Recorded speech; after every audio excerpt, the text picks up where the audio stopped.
Councillor Mike Fletcher, the councillor for Bellis. I'm getting the impression that crime is bad in South Ockendon. Do you agree? I think it's certainly the last couple of weeks it's been pretty poor. It's not South Central LA here, but it's, I think, a lot of local people, if you stopped them in the street, would say that it's becoming alarming. We've had a couple of very unsavoury incidents. We've had, I mean, it doesn't matter that it was an ex-councillor and a current councillor. It could be anybody. It's still wrong that they end up getting into basically getting attacked by a gang of youth. So yeah, there are problems. There are problems all over Thurrock, but certainly here in Ockendon, there's a lot of people concerned. Yeah. Well, as I run your Thurrock, Aveley to Fobbing, I'm just getting a sense. Maybe it's because there are Facebook pages, a sense of incidents, and that's where I get the sense. However, is there anything as a local councillor that you can do? I think there's a number of things we can do. I mean, one of the things that I've started doing, we've started established contact with Paul Ballard, who runs the police for Thurrock, and we're talking. There's not a hell of a lot that Paul can do with the resources he's got, but he has increased patrols around here as a short-term thing, because sooner or later he'll have to reallocate those resources somewhere else, but that's a start. So that's one thing that we're able to do, is keep talking to the police and see how we can cooperate. We can also keep stressing some of the things that the police have suggested to us, like report it.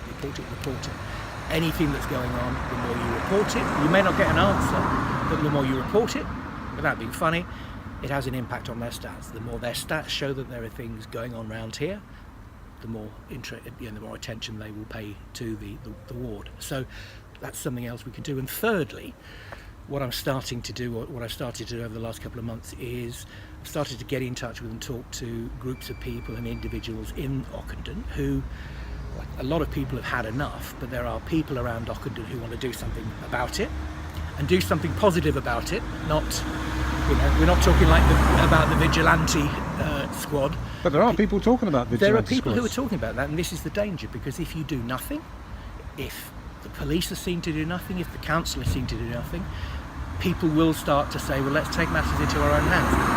I think there's two ways of doing that. There's the vigilante way, which isn't going to end well, or there's the positive way, which is that the community starts doing things for itself. There are people in this community who want to do things for themselves.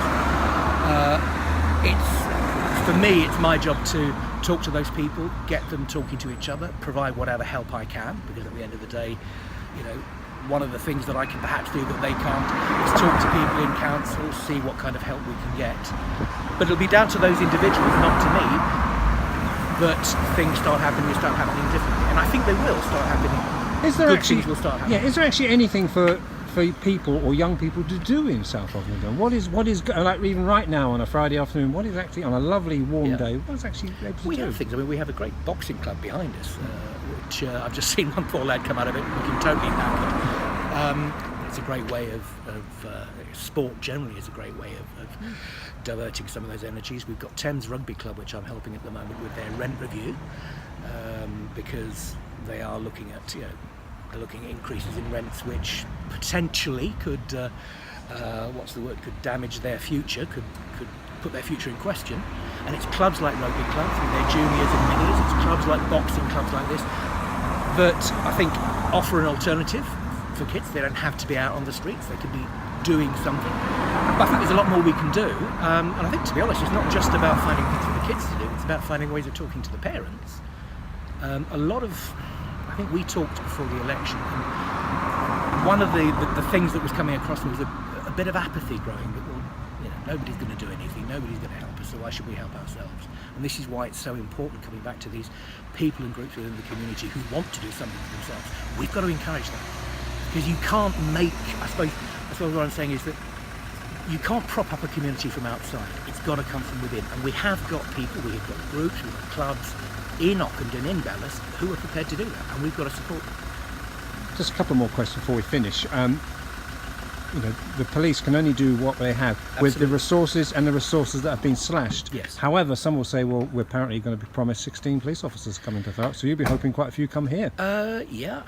This was something we talked to Paul about, and I appreciate them. I mean, they've got a community police force for the whole borough of 29.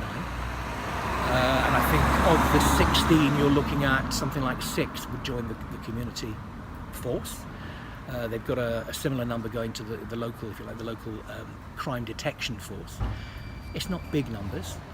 It's certainly, you know, a move in the right direction, but no, they haven't got great resources. They're not going to get resources because we know how the government views these things. We know they'd rather save money than safeguard communities.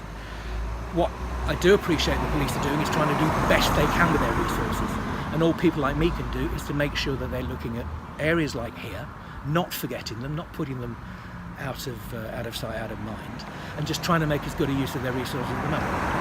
So are you appealing to people who go on, say, Facebook and South Ockendon pages and crime pages to say, okay, folk, you're quite entitled to express your opinion, it's a free country, but we need people now to do something? Oh yeah, I mean, by all means, keep talking on Facebook. I'd rather people were talking on Facebook than sort of sitting there getting, you know, uptight in silence.